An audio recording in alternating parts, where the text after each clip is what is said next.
To Iophos by P.E. Rowe. Time began to drag out in the depths. The Yankee Chaos continued to spin on a nearby tether to a small rock for gravity's sake, while they waited for Fieldstone to come back. Days passing, with no way to guess how long it would take for him to return, if ever. He'd been inside the artifact for over a month now. Wren had been back for 7 days, and nothing had changed except the mood. For the first few days, everyone was convinced that Fieldstone understood his mission, would accomplish it faithfully, and return to them in short order, understanding as he did the urgent need to gather answers as the Letters offensive pressed on by the day. Time, though, especially in the relentless sameness of deep space, had a way of wearing on even the most faithful believers. And there were reasons to believe Fieldstone could return months or even years in the future, or perhaps never. Even Rishi had no idea how real-world time translated once travelers entered the alternate realities within the artifacts.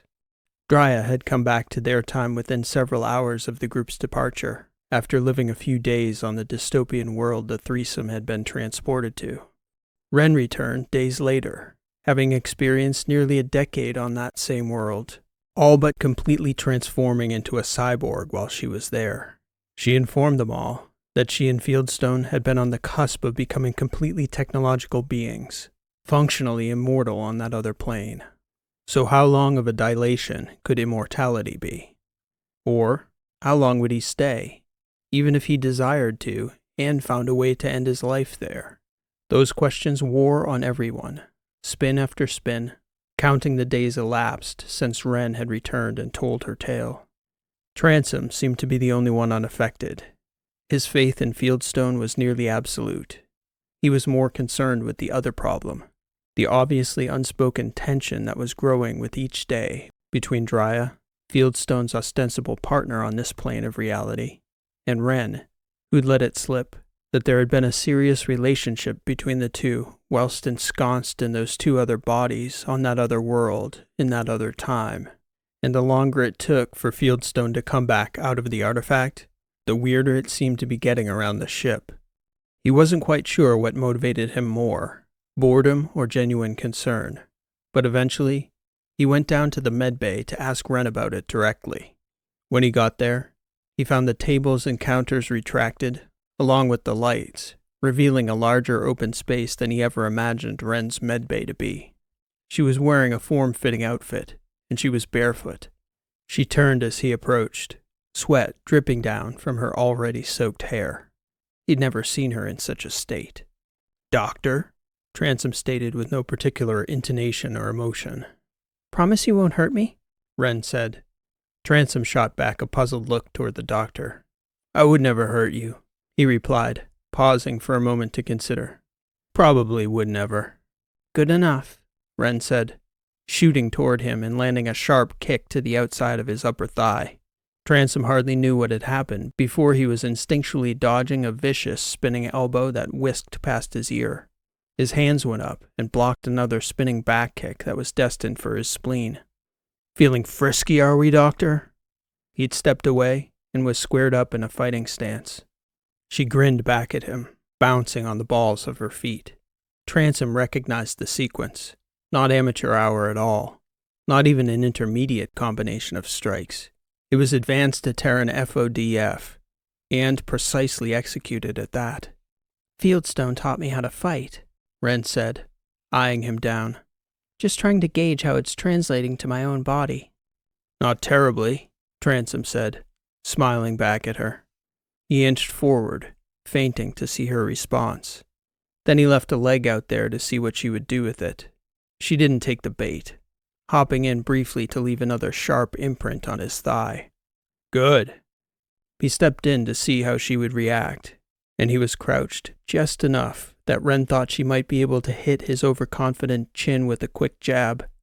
Only the doctor's body wasn't as quick as the body she'd trained in, nor was Transom a fighter like anyone she'd ever faced.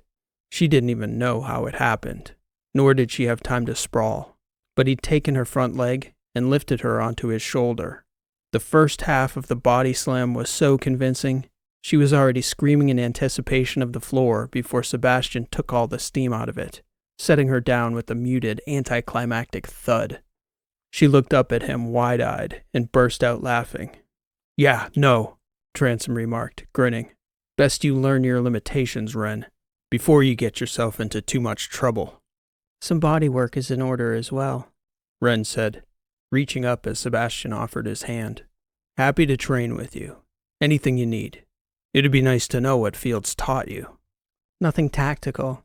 It was all single combat, weapons in hands. Did quite a bit of mech fighting, too." Transom reached down to his pant leg and pulled out his knife, flipping it into the air in front of Ren in one quick motion. "Know how to use a blade?" She plucked it out of the air by its butt and took up a familiar Terran pose. "A woman after my own heart." Transom grinned. "Didn't know you had a heart." "Figure of speech." Carolina had been standing at the doorway. She poked her head in. "Everything all right in here, you two? We could hear you in the atrium." "The doctor was just testing out her new moves in her own body," Transom explained. "Oh? "Evidently, Fieldstone taught her how to fight." Really? How does she stack up?" "She's no Lita," Transom said, shrugging. "But you and Dryad be wise not to mess with her." "I'll let Dryad know," Carolina said, smiling. "Fortunately, I have my own personal guard." "Well, anyway," Transom said, "we were just getting into it." There was a long, quiet pause in the conversation. "Then I'll leave you to it," Carolina finally said, turning back toward the atrium. Carolina didn't see Transom again for nearly 2 hours. When he did walk onto the flight deck and sit down beside her, he had a light sweat going and a look on his face Carolina couldn't quite read. "What's gotten into the doctor?" she asked him. "A simple enough question," he replied, shrugging. "A complex answer. Really, I imagine what you're asking is whether she's going to be a problem." "Ren is never a problem, Sebastian." "I wouldn't be so sure about that, Captain. That trip to Cyborg Planet messed with her head good, and like just about everyone else around here, she'd been keeping a tight lid on a bubbling cauldron down there. Now she's got to figure out how to put the lid back on it. So I let her punch me a few times. That always helps." "You are something else," Carolina replied, shaking her head. "What? You want sensitive? You've come to the wrong place, Dreesen. Too bad Birch isn't around." She stared at him. "What?" he repeated. "Can you explain what the hell is going on with her?" "I wouldn't betray a confidence." He shrugged. Not that she was confiding anything that wasn't blatantly obvious, but she remembers more than Birch and Rishi had led us to believe people do returning from those artifacts. She didn't really lean too hard into it when she was telling us about Yal, but I gather she and Fields had quite a thing between them there. "A thing?" Children taken away from them. Deep feelings, on her side anyways. Cyborg pieces installed instead of their real parts. Mech fights to the death. Fields put a knife in her heart. Yeah, a thing." Carolina grimaced. "You don't know how long to wait for Fieldstone to come back," Transom stated. "That's what this is all about." "It is a rather important question, don't you think?" "Maybe. Maybe he'll be out in a couple hours." "We have a mission too, Sebastian." "I have news on that front," Rishi's voice interrupted. "Hang on. I'll be up in a moment." Transom flashed a puzzled look Carolina's way. "What?" she said to him. "I was just wondering why'd she bother, instead of just talking to us through the ship." They could hear her footsteps approaching the flight deck behind them. They both turned as Rishi entered and sat down in the jump seat behind Transom. "I'm observing the courtesies, Sebastian. You know, behaving like a human, looking you both in the eye. Ren wasn't the only one affected by her trip into the artifact. Maybe even you'll learn something when you go." He grinned at her. "I'm constantly learning, ship." "Don't you call me that," she said. "Anyway, I have news from the Cheris group. They're back." "Already? I didn't see a ping come in," Carolina said. Rishi shook her head. "It came from, well, it's all convoluted, really. It came from me, future me, through Nelius, who told her, who told me, through the artifact. Anyway, they just came out. Transom turned his head so he could look at Rishi directly. So wait, they just came out of their artifact. Just now, near Cheris. Kristoff was the last to come out, roughly 5 hours ago. Carolina looked perplexed. It took 5 hours for the message to get here from Cheris? Rishi shook her head. No, it's instantaneous. It doesn't matter. They came out, they talked about it, and then Nelius debriefed me several weeks from now, and my future self relayed that conversation to me through the artifact. She held up the nodes embedded on the skin in her arm. Transgalactic, transtemporal instantaneous communication, Transom said, nodding. That's quite a tactical advantage. Would either of you like to hear what the other group had to say to you? Please, Carolina replied. I'll upload all the critical elements in a debriefing deck, but the short version covers 2 key points. The first is that they believe our prime AIs may have played a key role in the origin of the war. They suspect this is probably due to a blind spot in each of their programming. A blind spot? Carolina asked. Or spots, Rishi replied. They all seem to be unable to recollect their origins or creator. Over the millennia, they've become skilled at concealing this fact, and, ancient as they are, it's both something that people have taken for granted and something no one can ever really investigate one way or the other. So what does that have to do with the war? Transom asked. Maybe nothing, Rishi replied. Maybe everything. If they have that blind spot, who knows what other blind spots are buried in their minds? Can't you tell us, Rishi? How about you spend the next 10,000 years investigating and have your future selves get back to us with an answer as soon as they have one? You presume I haven't, Sebastian. They call it a blind spot because it's blind. They don't know, nor will they ever know. And it's possible that if they were programmed somehow to act against their protocols and then forget, then they wouldn't be able to tell us about certain actions they've taken in the past, even in the future, if that makes sense. They're sleeper agents, Transom declared. We should treat them all as possible sleeper agents. That's all you had to say? Fine. They might be sleeper agents, Rishi said. That was the first point.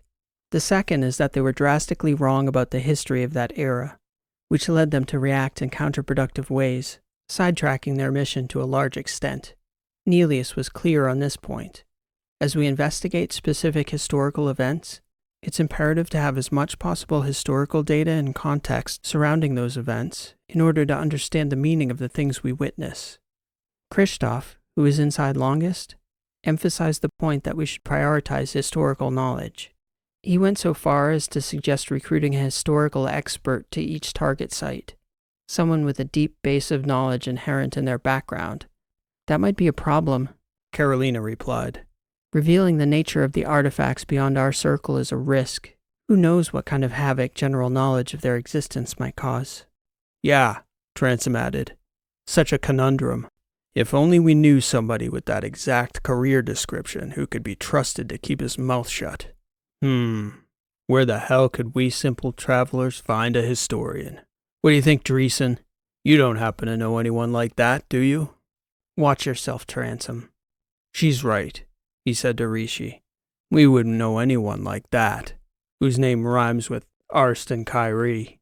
That's not his specialty, you asshole, Carolina barked. He studies early post-Athosian colonial expansion and its relation to the private industry in our system. That wouldn't be of any help to us. Yeah, Rishi. No help at all, Transom said.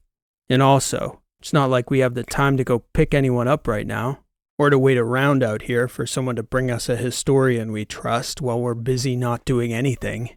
I mean, Fields could get back at any second now, in the next couple weeks. Okay, Rishi said. I can see there's some potential tension on this topic, so perhaps we should address it again after more consideration. We have our team, Carolina interrupted. We go with the team we have. If that means we study the turn of the century on Iophos until Fields comes back, then that's just what we'll do. Won't we, Sebastian?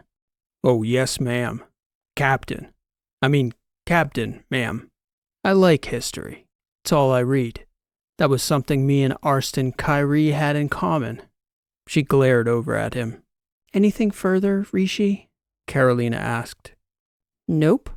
Nothing for now, Rishi replied. All of the briefing materials I have from the Charis group are on file. I suggest everyone review them. Very good, Carolina said. Thank you, Rishi. While they waited for Fieldstone to return, Transom continued to train with Ren. She'd made it her own personal project to get her body into shape commensurate with her fighting form. For lack of a better physical outlet, Transom joined her, helping Ren to get a sense of the actual limits of what she could do versus what she thought she could do. Yaya's little body was spry, Ren repeated regretfully every now and again. I'm not a teenager anymore. Yeah? Well, you're not an old woman either. So get moving, Transom would tell her. Quit your grousing, Doctor. The other tricky part of her misperceptions about her own abilities stemmed from the mech fighting. She'd actually done most of her fighting after Yaya's biological parts had been replaced with mechanical prosthetics. Her own legs felt positively glacial in comparison. Nearly 3 weeks had passed since her return, and though many of the specific memories had faded, for Ren, the deep sensations, especially those she had about Fieldstone, those feelings were proving hard to shake. She was still very much consumed by the weight of that other world. That wasn't fading, and she was coming to understand that it wouldn't or couldn't until Fieldstone came back to her. I miss him, she told Sebastian at a break in their training. It wasn't just that we were partners and went through all that together. A big part of it is that we were together all day, all the time. We slept together. And now it's like I wake up in my bed and not only is the bed empty, but the room's empty, you know? And as soon as she asked the question and saw his face, she realized she was talking to the wrong lone wolf mercenary. She grinned as she did, shrugging off the question. I get it, he said. I didn't think it would be that big a deal, but it is. Like, right now, for instance, I have these feelings about being back in my body that probably nobody in the universe would understand. And he would. And I want to talk to somebody about it, you know? Feeling human again. It's weird and great and overwhelming. And you probably just want me to shut up. It's fine, Ren. I don't have anything to say one way or the other. If it makes you feel good to fill up the space by talking, then by all means, pour your guts out. Rishi appeared at the doorway to the medbay. Hello, Ship, Ren said, smiling at her appearance. I heard you talking, Rishi replied. As you do, Transom said. We haven't talked much. I know there was tension about MyCon, and that's fair. I understand, but I thought you should know, Ren, that I know what you're going through. I was disembodied, embodied again in this technological body. But, I know, we heard. You went back to Earth. Yeah, and I had a body again. A girl. Probably about the same age as Yaya was when you first got to Yal. If you ever want to talk about it, I'm here for you. At least till Fieldstone gets back. Ren shook her head. MyCon, she said, looking regretful to Rishi and Sebastian. I still don't know what to make of him. They both understood from Ren's briefing that the MyCon of that other world justified the very actions that had brought Rishi into suspicion in their minds. Like everything else, it was complicated. Do you really think? Ren's question trailed off. I don't know, Rishi answered. And right now, we have to know about our people. We all have to be trustworthy. Transom started grinning. What's so amusing, Sebastian? Rishi asked. You and trustworthy. Okay, he said. That's just from you and Birch, who come back from the future best pals with one of those wizards and the galaxy's #1 terrorist. Yeah, trustworthy. I guess it just depends on who's judging. The same people who gave you a second chance, patched you up, allowed you to defy our expectations, and changed our assessment when you did. Fair enough, I guess. Anyway, Ren, I'm here if you want to talk, Rishi told her. And if not me, perhaps another old friend. Oh? Ren asked. Stand by a couple days, Rishi replied. Don't tell anyone I told you. Sebastian looked over at her and smiled. Transom was snoozing on the flight deck. He was alone when he dozed off after an early afternoon meal. He woke to a conversation happening around him. It's too damn crowded in this bucket, he stated, still squinting himself back to self-awareness. Carolina and Drya were analyzing an anomaly that had triggered a proximity alarm Carolina had set. "There's no ships out here," Transom barked. "Sure about that?" Drya asked him. "There shouldn't be." "There," Carolina said, pointing to something on the display. "A faint little glimmer. Then there, that little flicker in the backdrop. Rishi, can you identify?" "Yes, that looks just like a faint glimmer and a flicker, as you say, Captain. Very keen eyes," Rishi replied. "Son of a—" Carolina shook her head. "I don't believe this." "Yeah, can't get any peace anywhere," Transom stated, repositioning the overshirt he'd been using as a pillow against the headrest. "A ship, you think?" Drya said, staring intently at that glimmer on the display. "Ping that vector, please, Rishi," Carolina declared. "Heart of Athos, identify." She turned to Drya. "I know who it is." "Heart of Athos?" Transom asked, sitting up now. "It's my father's rapier, the Chancellor's ship." "Your father's here?" Drya asked, shocked somehow by the possibility. "His ship certainly is. We'll see about the Chancellor himself." "Yankee chaos, I presume," a voice answered somewhere out of that glimmering dark. Suddenly an image popped up with the front float screen. A young man with strikingly familiar looks. "Colin?" Carolina said, clearly surprised by the identity of the ping's recipient. "What are you doing out here? In Father's rapier, no less." "It's the Chancellor's ship, Carly, and I'll give you 3 guesses. And since you don't need 3, maybe you can spend the first 2 on how I found you." "Colin?" Drya asked, looking at Carolina first, and then at Transom when she didn't even turn to acknowledge the question. Transom shrugged. "My ship," Carolina suggested, her attention still fixated on the float screen. "Your ship, is it?" Colin stated. "That vessel has some history, Carly, but last I checked, you were not a commissioned officer in the letter service. They've flagged that vessel a couple times now since it was presumed lost. I imagine they'll be surprised to find you captaining her when they finally do catch up with you." "That'll be the least of their surprises. And yours. Please. This is a conversation best had in person." "Oh, little sister, you are something, aren't you?" "Perhaps you should reserve judgment before you rehearse your lecture, Colin. I guarantee you'll be surprised." "I bet I'm not the only one," he replied. "Your ship, then. Tether off on our approach, and have those mercenaries of yours on their best behavior." The float screen flashed off and vanished. "Let's see," Transom said. "I remember meeting Byram, Etta, Ken, but I do not remember a Colin."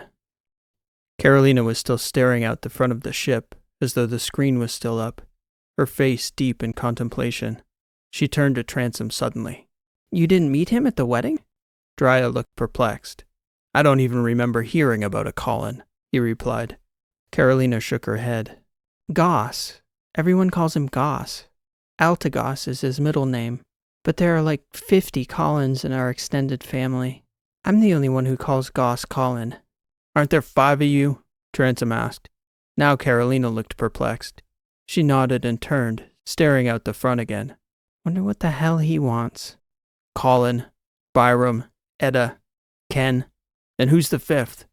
Carolina turned back toward him, her brow furrowed. "Wait, what?" "The 5th sibling." She shook her head. "Wait, isn't it? It's me, Sebastian, you asshole." Transom started laughing. "Good God, Dreesen, pull yourself together. I haven't seen you this flustered since the drop mine." He turned to Drya and stood up. "Let's get this bucket battened down so we can untether. These Athosians, present company excluded, they kinda have a way about them. Better run the housebot through and wipe the atrium down too. Not that it'll make much difference." Colin Dreesen didn't come alone. He was preceded by 2 very large agents of the Chancellor's Guard, who argued vehemently that each of the occupants of the YC be searched and cleared before Colin boarded, despite knowing exactly who Carolina was. They even referred to her by her codename, Atalanta, before addressing her directly as Ms. Dreesen. She pinged the rapier again. "Colin, knock off this nonsense if you want to come aboard. Unless Father is with you, we can drop the security protocols. I won't have my people strip searched. She could hear in the background a voice she thought sounded familiar, advocating on their behalf. They're all right, Goss. A little rough around the edges, but they're all trustworthy. That pack of mercenaries, The audio cut. Oh, for goodness sake, she said, pushing herself up from the atrium table and beginning to float toward the rear airlock. The CG agents didn't react until Transom followed. They appeared ready to block the rear corridor. Don't, Transom simply said. Ma'am, one of the guards said. Soch got up from the table as well. Carolina didn't try to push past them, catching her forward momentum on the atrium ceiling before coming into contact with the two large guards. Sir, please advise. Atalanta and Castor are attempting to board the Rapier. We're on our way over, Colin's voice echoed through the atrium. We? Carolina said, looking at the two CG agents. Not for us to say, ma'am, the senior guard stated. You'll know soon enough, I'd imagine. As they were floating back toward the table, Ren looked up at Carolina. What's Big Brother's problem? Oh, I don't know. Sending a message about the family business, I guess. Something like that. They strapped back down to the table, and the longer it took for Colin Dreesen to make his way over, the more Carolina explained about their family dynamics. Byram was the eldest sibling, but he had far more interest in the lifestyle of being the Chancellor's son in Ithaca than ever being Chancellor himself. Edda was more of a social fixer than a politician, so it had always been Colin at Barnard's side, learning how to govern. Ken and Carolina were the babies of the family. He was still too young to take up a serious position in the administration, and Carolina, oft perceived as her father's favorite, had been given wide latitude in her pursuits, hence the archaeology, something an elite Athosian family like hers considered largely frivolous and academic, inconsequential. Probably, Carolina explained, that had something to do with Colin flexing his borrowed muscles. Little does he know, Ren said, just as Colin was floating headfirst into the atrium. I wouldn't be so certain about that, Dr. Wren, I presume, Colin Dreesen stated. I've had a thorough briefing. From whom? Carolina asked. Colin turned back toward the rear corridor as he was floating toward the two empty places at the end of the table. Don't worry, the same familiar voice said. I didn't tell him all your secrets, Dreesen. Karsten? Carolina said, wide-eyed at the familiar sight of Karsten Irie. What are you doing out here? Ren and Soch pushed up from the table to greet him. Transom remained strapped in beside Carolina. Happy to see you too, he said to Carolina, smiling at Ren and Soch. The doctor embraced him. Soch, meanwhile, reached out with his living hand, offering a firm handshake. Carolina didn't get up, merely taking a deep breath and doing her best to conceal the emotions that were obviously bubbling beneath the surface. Transom sat quietly, an ever so subtle grin on his face. You're doing somehow? Carolina asked Sebastian under her breath while the party was getting settled at the table. He shook his head. Must be fate, he replied, grinning. Don't get smart with me right now, she whispered to him angrily. When they had settled at the far end of the atrium table, Colin Dreesen glared across the table at his younger sister. That is the question. The one you just asked Professor Irie here, Carolina. What the hell are you doing out here? Transom shot eyes at Big Brother and then back at Carolina, who scoffed at Colin's tone. She shook her head at him. After a moment, she looked over to Irie and then back to Colin. I'd like to know how you two found us, and why you're cruising around out in the letters and Father's rapier, Colin. We can just as easily begin with the misuse of government resources, no? Fine. We'll begin there, Carly, Big Brother said, grinning and shaking his head.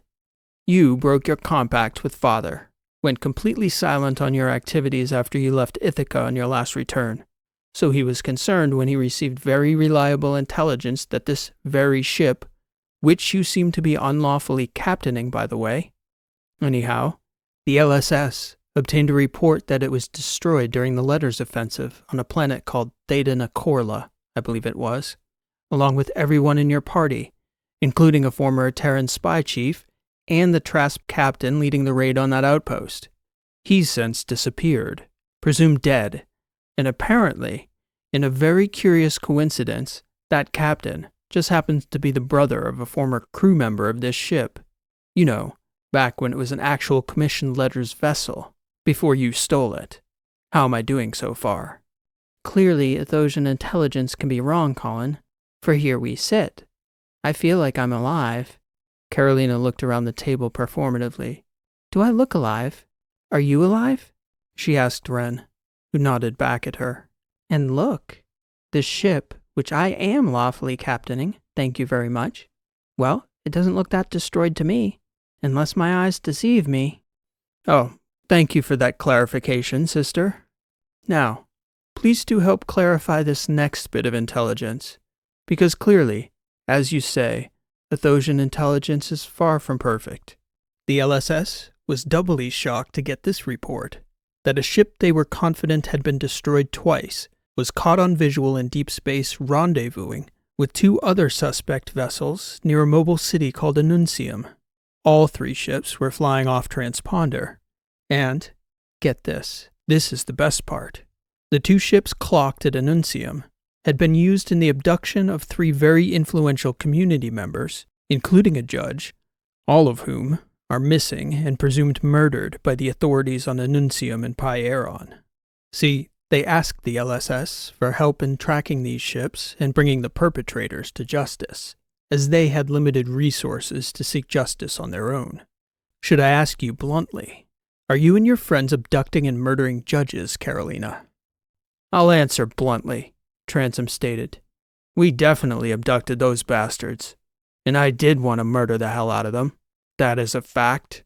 But unless they offed themselves already, they're still alive.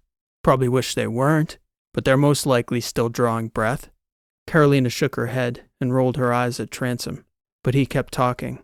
As to the charge of abduction, Professor Irie can attest that is a part of our MO here, and most of the time we mean well. Isn't that right, Karsten? Irie grinned and shook his head. Big brother, here's how this is going to go.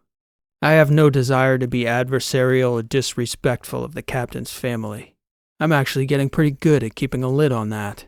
However, you and Professor Irie boarded this vessel as guests, and you are being rude to my captain to an unacceptable degree.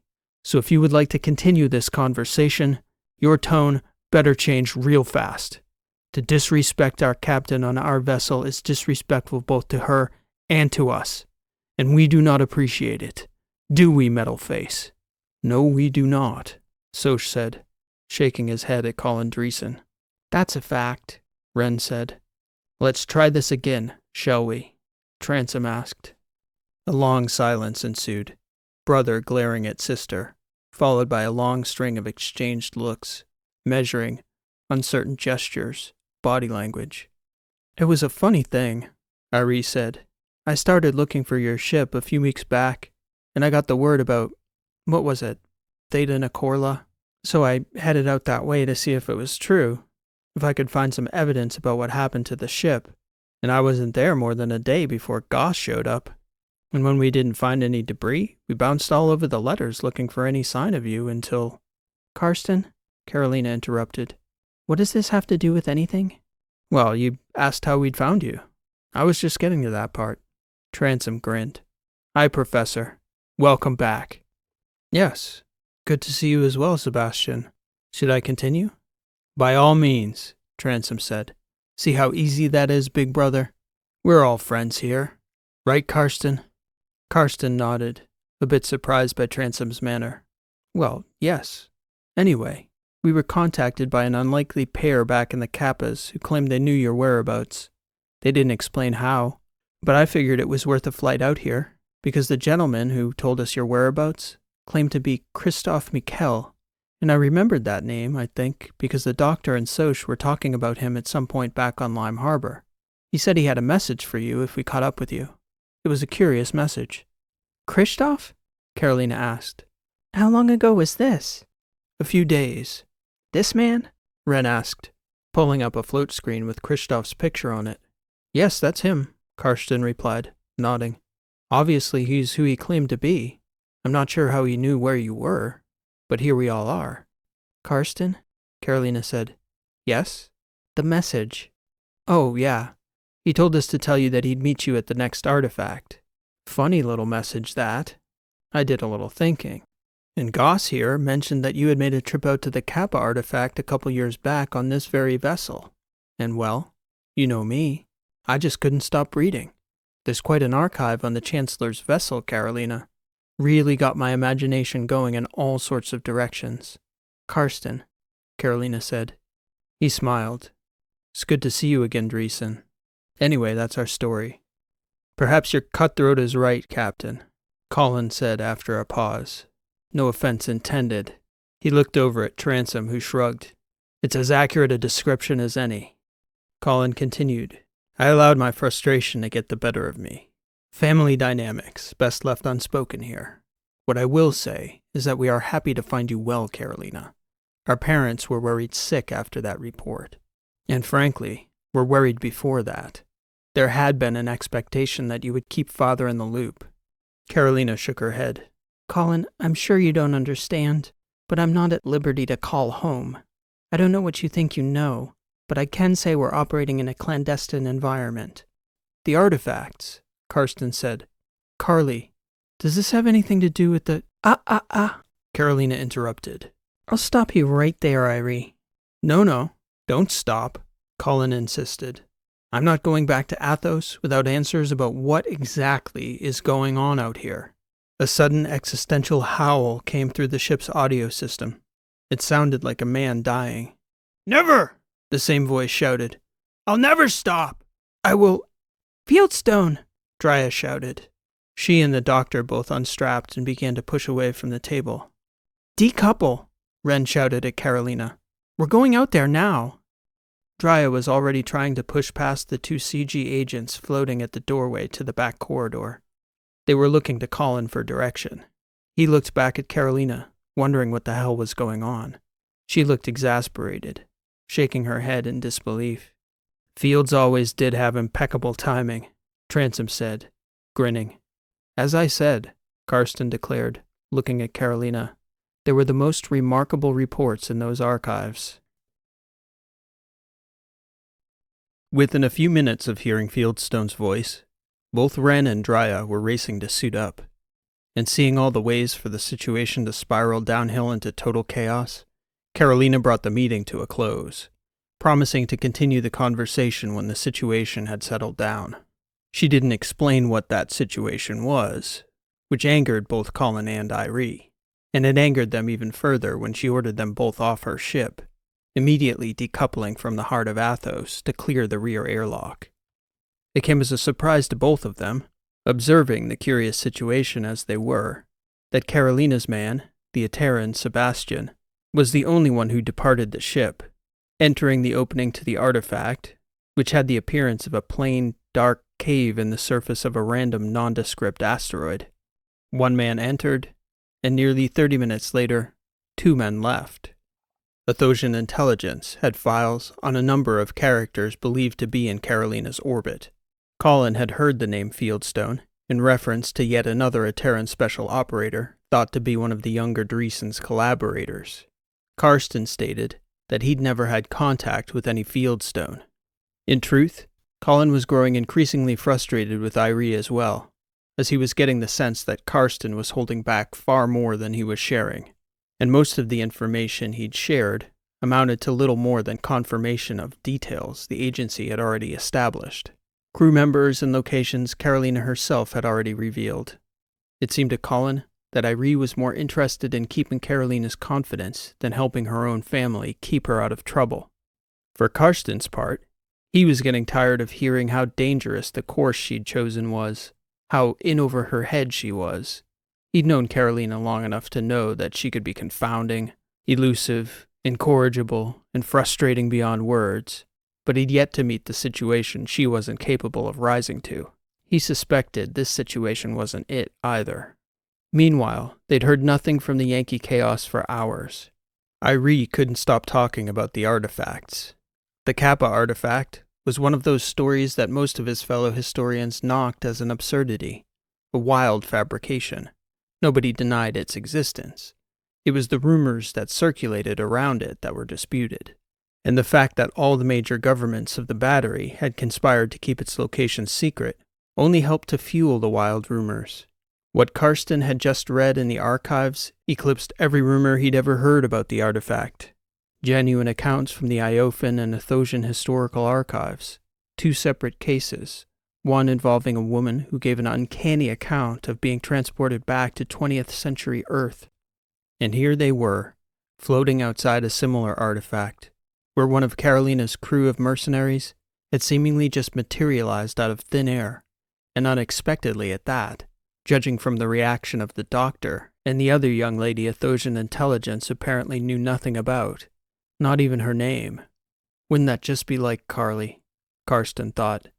The biggest secret in the history of the universe. Who else would be keeping it but Carolina Dreesen? Colin tried pinging them 3 times. Nothing. Yeah, she sure knew how to keep her secrets. "I'm ready to meet," Carolina stated when she pinged. The way she said it irked Colin to no end, as though she didn't know he was one of the Chancellor's chief advisors, taking weeks out of his life to chase her clean out of the Battery systems. "By all means," Colin replied. "Now that you're ready." "I'd like to use the clean room," Carolina declared. It was the Chancellor's council chamber aboard the Rapier, engineered specifically to blunt every known technological form of surveillance Athosian intelligence had encountered. "I don't have a problem with it," Colin answered. "And bring Irie. Can I expect your entourage as well?" "I'm only bringing Rishi." "Rishi? Who is Rishi? That girl who went flying out of the room earlier?" "No, that was Drya. Look, Goss, just sweep the clean room and clear the guard off the deck. Our eyes and ears." "So you're actually ready to talk this time?" "You can thank Rishi for that when you meet her."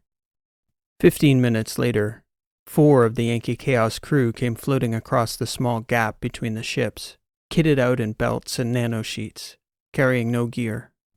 "Atalanta and Castor," the CG officers announced as they reached the back airlock, "along with the Rock Hopper and an unknown female."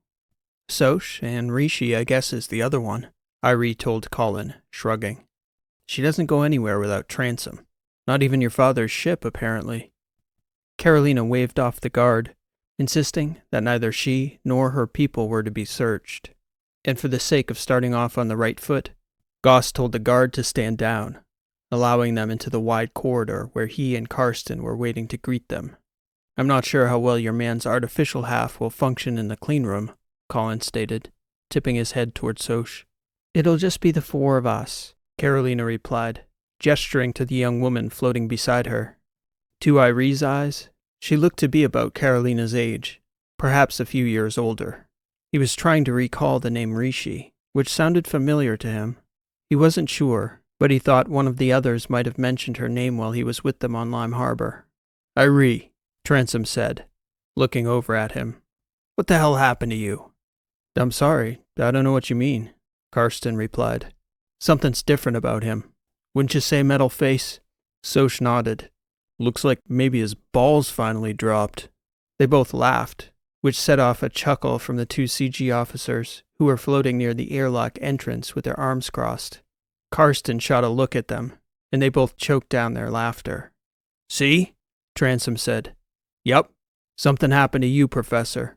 What have you been up to?" "The usual space adventures," Irie said. "Nothing that would shock you, gentlemen."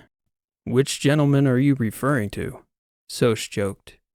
Irie and Colin led them down toward the ship's main sitting area, which was where the Chancellor's retinue usually waited to be called upon while he was aboard.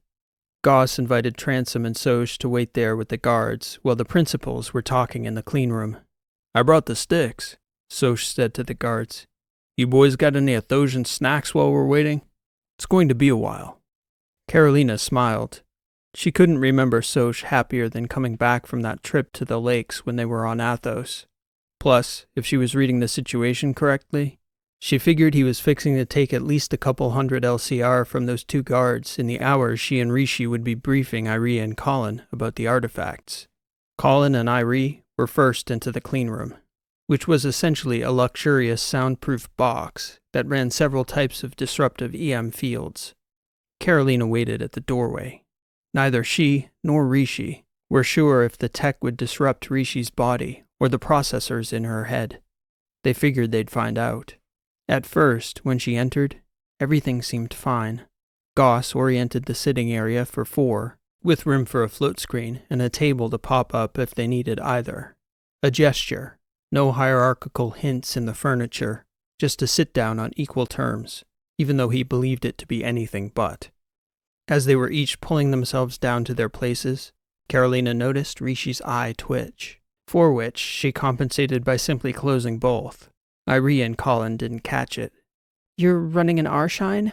Rishi stated, referring to one of the many dampening technologies sweeping through the cleanroom. "It's possible," Colin replied. "Father's technologists would know better than I." "You are," Rishi replied, shutting her eyes again as she said it. "Can we shut that down, please?" Colin turned to Carolina with an inquisitive look. She nodded at him as though it was an order. "Very well," Colin said, pushing off from his chair. "The R-Shine, you said?" "Yes, please," Rishi replied, opening her eyes to find Irie staring at her curiously. Karsten looked over at Carolina, who didn't offer any explanation whatsoever. He waited, observing both visitors as Colin returned. Karsten watched Rishi open her eyes a little wider and nod to Carolina. "Better," she told Carolina quietly. "You're an android," Karsten said, "or some AI I've never heard of. Where did Carly find you?" No," Rishi replied. She looked over at Carolina. "Should we just get into it? Introductions?" "We all know each other well enough," Karsten answered. "And unless I'm wrong about you, Rishi, you have extensive files on us." "You are wrong about me," Rishi replied. "but not completely wrong. It's as good a place to start as any," Carolina said. "I'm a bipal, which is a word borrowed from a distant possible future that refers to a human who has had their consciousness transferred to a technological substrate. I was born Rishi Saral Kampans, an officer in the LSS. I was uploaded to the server of the Yankee Chaos several years ago by the Mycon that operated the ship. More recently, I was embodied in this android shell by a secret sect of technologists operated by the Prime AI Edisali." Colin put his fingers to his forehead. "It's not a joke, Goss," Carolina insisted. "Which of those impossible assertions isn't a joke?" Colin asked. And sensing that a contentious discussion between the two siblings was about to break out, Rishi put up her hand. "Let me make this a little easier." She pointed to her face. Colin shook his head, unsure what he should be noticing. But before he had time to protest, Rishi's features began to morph, her skin growing slightly fairer, her dark hair turning blonde from the roots down, even growing several centimeters before their very eyes. When she was done shifting, Carolina herself nearly jumped back in shock at the sight. Colin and Irie exchanged a look of disbelief. "I'm not sure our own mother could tell the difference," Colin said, shaking his head at Rishi, who had taken the identical likeness of Carolina Dreesen herself. "It takes a tremendous amount of processing power to perform the shift," Rishi explained, "and I need to be in pretty close contact to generate an accurate template." As she was speaking, Rishi again began to shift, slowly morphing into Dr. Wren's likeness.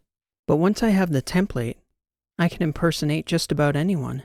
It's a function of the android shell, an illicit form of nanopolymer skin Edis Ali's sect confiscated." Rishi paused, taking a measure of Colin and Irie's faces.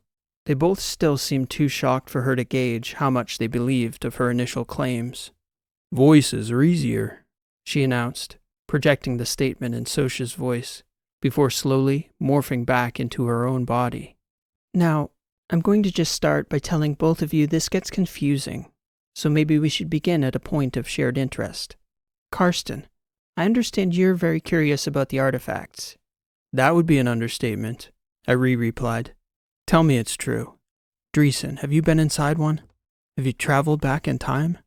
"No," Carolina stated, a noticeable disappointment on her face at the declaration. "Not yet, I haven't. But my crew, the Doctor, Fieldstone, Drya, yes, it's true, Karsten. All of it. and we've only just begun to explore. Rishi conducted the briefing. Colin and Carolina sat by quietly with Irie, interrupting occasionally with a point of clarification. But for the most part, Rishi presented the most unbelievable circumstances as simple facts, complete with visuals pulled directly from Captain Birch and Christoph Mikkel's memories. She told them nearly everything, conveniently omitting the identity of the third team member in the group that visited early Charis. They were covering enough difficult material, even without disclosing the fact that Clemabali, Athos's #1 fugitive, was not only still very much alive, but also that Carolina and her companions had been cooperating with him. Rishi didn't dance around any of the other major revelations: the future, the bipals, the ordinals, the human pets, the past, their origins on Charis, and their mission to unravel the true roots of the West Battery War. Your friend Christoph, Irie marveled, shaking his head at Carolina. He'd just returned from Charis, at the start of it all, and he never said a word of it.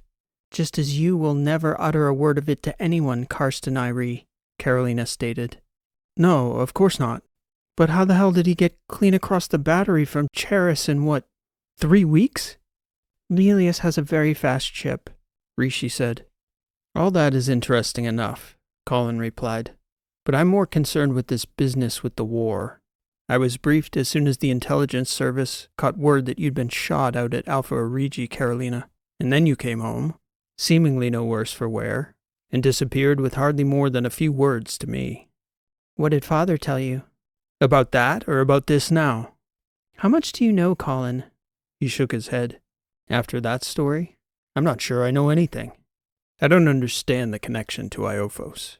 They were the ones who put the hit out on me, for one. How could you possibly know that? The IS never made any determination. Our friends in the letters told us they thought it was a case of mistaken identity. Some business with the Rexes gone wrong. They hired multiple assassins, Carolina explained. One of them tipped me off. An assassin? Carolina nodded. As a courtesy. And you believed him? I did, and I still do. Colin began to stroke his chin. Then he began to shake his head. I'm going to need the room, please, he said to Irie and Rishi. Family business. Carolina looked over at Colin for nearly 10 seconds as the others sat in silence. His face betrayed no emotion. He merely stared back at Carolina, stone-faced, waiting. Carolina turned to Rishi and nodded, and then over at Irie apologetically. They pushed up from their seats and floated off, one after the other, leaving Carolina and Colin in the clean room alone, seated across from each other in silence. The Iophans shot at you. Oh no, Goss, they hit me. And, according to that informant's account, if he hadn't recognized my face and known who I was, he'd have killed me himself and collected on the contract. Apparently he didn't appreciate being misled, and he recognized that killing me would have meant he'd be hunted to the ends of the galaxy by Father till he was dead, and it probably would have spelled the end for the Rexes as well. That's a bridge too far, Colin said, shaking his head. You don't seem all that surprised, brother. Who were they going to blame it on? The Trasp or the Aterans? Does that matter? Yes, it matters. I think they were going to try and pin it on Sebastian, an attempt to get us to take sides with the Trasp, something like that. They have been trying to goad our system into that conflict for half a century now. But shooting at the Chancellor's family? That's one hell of a risky move. And if that's true, so is keeping those Aterans at your side. Who's to say they won't keep trying? I have an insurance policy, Carolina said. A happy accident, as it turns out. But no one will be shooting at me again anytime soon. Not if they ever want to see their money again. Colin furrowed his brow and exhaled. You found their keys, so that's what you were doing at Lime Harbor. And then you dumped Irie before things spun out of control. Carolina nodded. You must care for him. What's that got to do with anything? You are something, Carolina. Of all the reckless things you've ever done, my God, I can't believe Father didn't lock you down at Sutton when you came back to Athos. Come off it, Goss. I'm not a child. You don't get to speak to me like I am. Oh, are you not? Colin raised his voice. You are the daughter of Athos, Carolina. And you think you just get to stick your neck out for assassins to take a shot at you? Are you kidding me? You're not just playing with your life. When they shoot at you, they shoot at Athos. What would the battery look like today if they'd hit you in the forehead, sister? How many billion dead for your impetuous little scalp? And for what? For the truth. The truth? Yes, the truth. The truth about the war, the truth about Selah, the truth about Athos. Goss, for once! What's your play here, Carolina? Even if you got the truth, what do you think you'd do with it? Have you even thought that far ahead? The war must be stopped. Iophos must be brought to heel, or at least the faction bent on drawing us into the conflict. That would be a start. Just that. For now, I'm sure something else will come up along the way. It always seems to. Colin took a deep breath. Before I say any more, I'd like to know what role you think Karsten and I are supposed to play in this little misadventure of yours. What do you mean, Colin? We'd been searching for you for weeks. Your man Christoph found us and told us how to find you. We'd never have found you otherwise. I presumed that was your doing. Rishi believes that Karsten has a role to play in all this. I'm not certain about you. She brought both of you here against my wishes. Colin smiled, tapping his hand on the arm of his chair. So she's in charge then, not you. It's not about who's in charge. It's about the outcome. Keeping the entire battery from turning into a war zone. And we're failing on that front, in case you hadn't noticed. Father told me it was time to brief you, Carolina. Here's my concern, though. Brief me? About what? About Athos. That truth you've been seeking. I'm not sure you're ready for it. What do you mean, Goss? Byram, for as much as I love him, he has never and will never take our obligations seriously. He's just not a serious enough person. And Etta never had the grit to make life or death decisions. You, though, Carolina, you seem to pick up and put down our obligations whenever it suits you. This obsession with Selah, flying off and disregarding your obligations at home to pursue injustice across the galaxy. Yet I read the briefings about the artifacts. When Father gave you that responsibility, you adopted it wholesale, lived it. We are Dreesen's, sister. The Dreesens. Our obligation isn't to the truth, or justice, or even Selah, whatever did or didn't happen to her. Our obligation is singular, and it is to Athos. It is far, far bigger than us. We need you to understand that truth first. I need you to understand that if I tell you the truth about Athos, that's it. You are taking up the responsibility that has been our family's for over a millennium now, and you will not put it down to adventure through the letters, or study artifacts, or solve mysteries of the past. I need your word that you are all in on this mission, our family's mission, dating all the way back to Yule and Zaire Dreesen. Believe it or not, Colin, that's what I've been doing. Athos cannot survive if it's corrupt. I seem to be the only one who understands this. But nobody wants to look. Selah saw something ugly about Athos, and she died for it. That's what I've been hunting out here, even though it may not make sense to you and Father. Carolina, you don't even know what Athos is. She shook her head at him. What do you mean? I want your solemn word. You have it, Colin. Pledge on it. She looked at him skeptically, as though it was too much, almost performative. He returned an insistence in his bright, serious, Dreesen eyes. She raised her right hand. For Athos. For all of us. You mean those words? With all my heart, Goss. Abandon your preconceptions about our home, little sister. Athos was never what you thought it was. When Carolina emerged from the clean room, nearly 2 hours after they'd dismissed Rishi and Karsten, her face betrayed no emotion. It's time to go, she merely stated to her people in the rapier sitting area. You're with us, Irie. Pack your things if you'd like to join us. We'll be departing within the hour. Would you like for me to join you, Dreesen? He asked. That's not exactly a convincing invitation. Carolina nodded, taking a deep breath, and seemingly taking Irie's response to heart. Yes, Karsten. We need your help, and we would like you to join us. In that case, I'd be happy to join you and help in any way I can. We'll brief along the way, Carolina replied. Captain, Rishi stated, still from her seated position across from Soch, Sebastian, and the two CG agents who were begrudgingly parting with their stakes in the four-way sabaka match. Behind her, Soch was negotiating for whatever Athosian delicacies they could part with in lieu of hard currency. Yes, Rishi, Carolina answered. Goss needs to come with us too. Excuse me? Colin stated. He looked as shocked as Carolina at the declaration. If Karsten was the only one we needed to recruit, I just as easily could have put Kristoff in contact with him alone and had them both meet us at the next artifact. Goss needs to come with us too. It's why I brought them both. Is that a fact? Carolina asked. That's a fact, Rishi stated. He has an important role to play.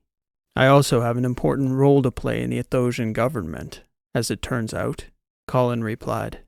Yes, you do. And this mission will help to prepare you for it. Your father's people can obviously manage in your absence for the time being. Well, they say a captain is like her ship, Carly, Colin stated. She's nearly as pushy as you. Do I have to ask you nicely, Colin? Carolina asked. No. As it turns out, this mission of yours is intriguing enough on its face. I can see the value in it. And what better company? Pack your things then, you two. I'll see you aboard the YC within the hour. Yes, Captain, Colin replied, grinning. I'll get my crew their instructions for the return voyage to Athos, and then we'll be across straight away. Very good, Carolina said, turning her attention to the table in the back, where Soch had just picked up the sticks. She addressed the CG agents floating beside Soch and Transom. Thank you as always for your service, gentlemen. You do Athos proud. It was as crowded as the Yankee Chaos had been since her days as a transport for ops units. The atmosphere aboard her, though, was not without some measure of complexity. Fieldstone was still undergoing one of the most difficult debriefings of his long history as an operator. And there was the touchy situation between Drya and Wren. Neither knew how to approach him or the other, and having strangers aboard the ship only made it more difficult to broach the issue. Fields, per usual, insisted on focusing intensely on the mission, and in his mind, that meant recording as much as humanly possible in the brief window he had access to the memories he'd made on Yal. Otherwise, he declared to Rishi, all that suffering will have been for nothing. It was a 2-week transit to their next artifact. Fields promised a complete briefing to the crew by then. Yal was important. He just needed time to piece it back together. His memories were scattered, and the volume and composition of those memories proved almost overwhelming. Only Rishi could possibly understand. The sheer amount of data his uploaded bipal mind had routinely handled was so great that a human mind couldn't process an hour's worth in a lifetime. He was trying to make sense of a puzzle the size of the galaxy with the pieces of a few solar systems, and those pieces were well out of order as well. And then there was Irie. It wasn't lost on anyone, including Karsten himself, that Carolina was spending even more time than usual sequestered away on the flight deck. Months before, this might have bothered Karsten. But to Transom's keen eyes, there was something different about the professor. He didn't mope about like a wounded puppy. He didn't seem to let it bother him at all. When Transom asked him in passing what he'd been up to since they dropped him back on Damon Mines, he began to tell Transom a wild tale about a trip he'd taken to Richfield on a mining freighter. And by the time he'd finished, more than half the ship was gathered at the atrium table, listening to Irie recount the adventure, hanging on every word. For his part, Karsten was interested to find out what they'd been up to since they dropped him off. But again, he seemed to not be taking it too personally that Carolina had cut him out. Colin was finding it a bit more challenging to fit in among the warriors in Carolina's crew. His most substantive interactions were with Karsten and Wren, and though he'd never tell her as much in so many words, he quietly envied the way Carolina seemed to effortlessly garner the acceptance of such a diverse group of ordinary people. But then, these weren't ordinary people, he was discovering. And the more he watched his sister, the more he was learning she wasn't either. 10 days into the transit, Mid-afternoon, Carolina, while sitting by herself on the flight deck, looked up from her reading to see Fieldstone floating at the entryway. "Permission to join you, Captain?" he asked. "Please, Fields, you don't need to ask." "It would feel funny presuming. My way, old habits and all that. Although, things have been all mixed up in my mind since I got back." "How is the debriefing with Rishi going?" Carolina asked, as Fieldstone pulled himself down to the chair beside her. "You won't ever hear me complain. But I'm not going to lie either. It's a challenge, on many fronts. I think we've gotten about as far as we can, at least for now." "But that's not what you came to talk about," Carolina asked, sensing Fields had something else on his mind. "I haven't spoken to Wren and Drya properly. I'm sure that's not lost on anybody, least of all them. All I told them is that I needed time to get that mission intelligence out of my mind. The y'all stuff. It's too important to miss any details. I think we should all talk about that. Brief everybody. Put our heads together." "I've been reading your account as Rishi has been recording it.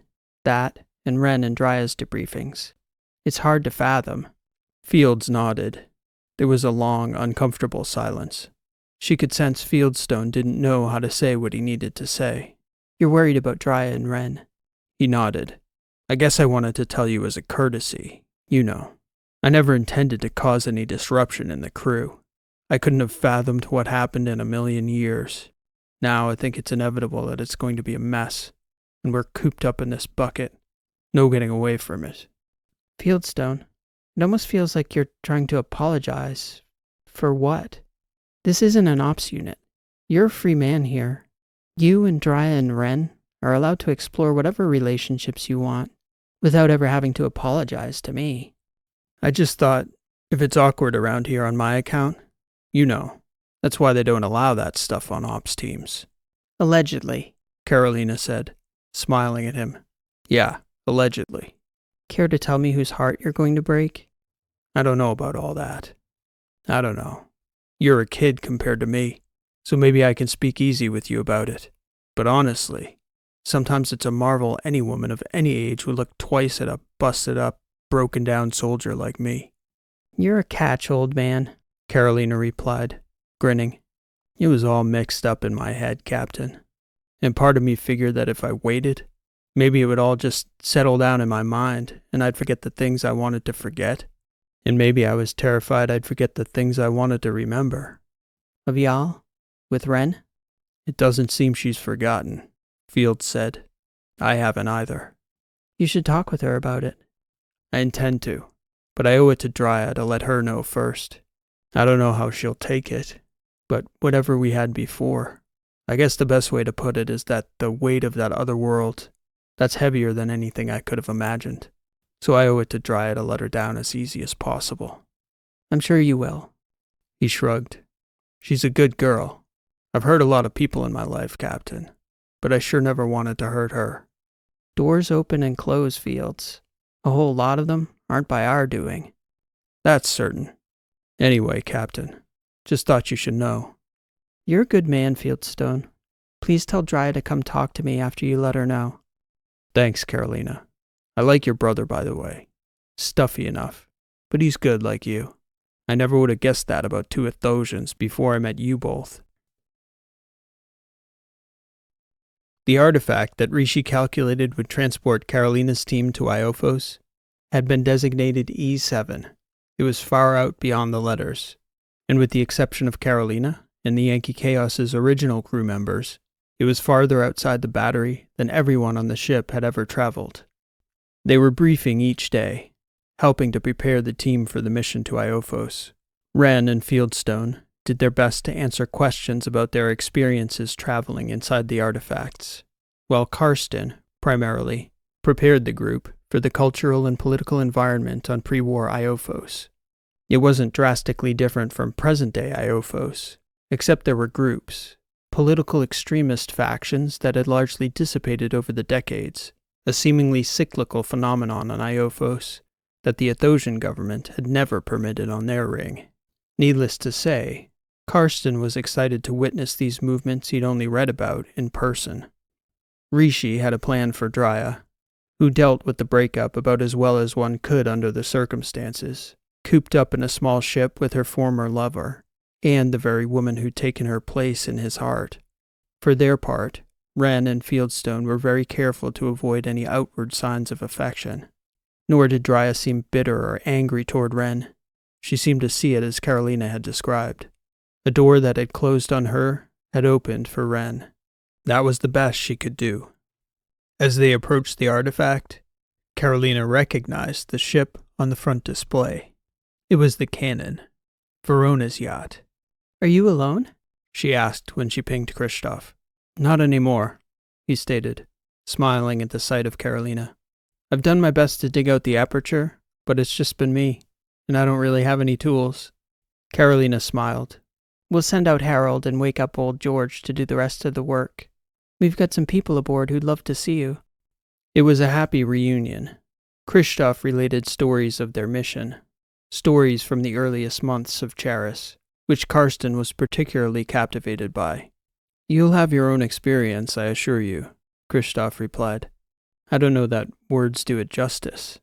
"But you've been to both now, Juice," Transom stated. "The future and the past. Which was better?"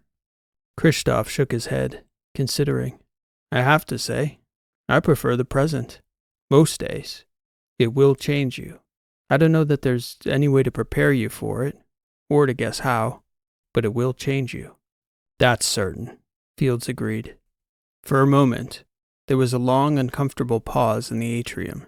Rishi, whose body was floating toward the rear of the room, observing through her many outlets, projected her voice over the sound system as though she was the ship again. "I had a body. That was a change nothing could have prepared me for. But you all have a mission. That's the focus. You're going to Iophos with a purpose. We need you to infiltrate, be regular people, observe, capture their secrets." "That's the directive, ship," Transom replied. "We've got it, and we'll deliver. Speaking of which," he looked over at Carolina, who nodded. "Everyone ready?"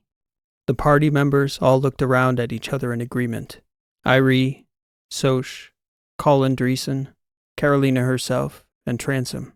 "To Iophos," Carolina declared. "We'll be waiting for you," Rishi stated. "Good hunting." Fieldstone remained the ranking officer on the ship, at least nominally, once Carolina stepped out. So he went through the formalities, strapped to the captain's chair on the flight deck, while the party made their way inside the artifact. Wren was there beside him.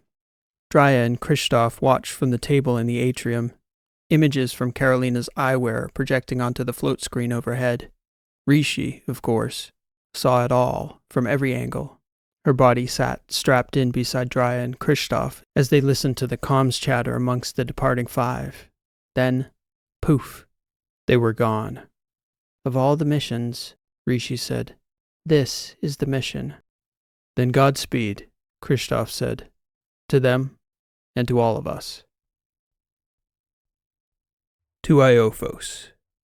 This has been an original story, written and read by P.E. Rowe. Thank you for listening, and I hope you enjoyed the story. If you're enjoying the podcast and you enjoyed today's story, I'd humbly ask that you leave a like on today's podcast, as it helps the channel to grow and reach more sci-fi fans like you. Last week I mentioned an upcoming project I'll be embarking on in the coming weeks.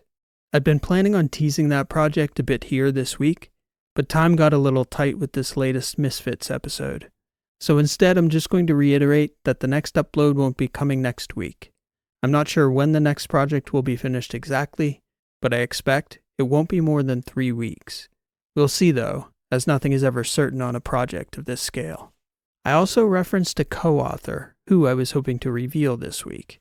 But rather than trying to put out something rushed at the end of this story, I think what I'll do instead is put out a couple teaser videos in the next couple weeks. One introducing my co-author and a bit about the project, and another extended trailer. I'm not sure exactly where they'll be, either here on YouTube or on Twitter, but regardless of where I upload them, I will put a post on the community page with links. So if you'd like to follow along and get updates on the upcoming novella, please subscribe and click the notifications bell. As always, if you're enjoying the channel and would like to support my work so I can continue to release stories here on Sci-Fi Weeklies, there's a link in the description to my support page. And as times are tough, if you'd like to help out and can't support financially right now, sharing your favorite stories on the channel and spreading the word is one of the best ways to help keep the channel growing. So there won't be a weekly story for the next couple weeks, but you can always click to join on the channel's 24/7 live stream linked in the video description. The stream is running whenever you feel like a story, so stop by anytime. Thanks for listening. This has been P.E. Rowe, and we'll see you next time.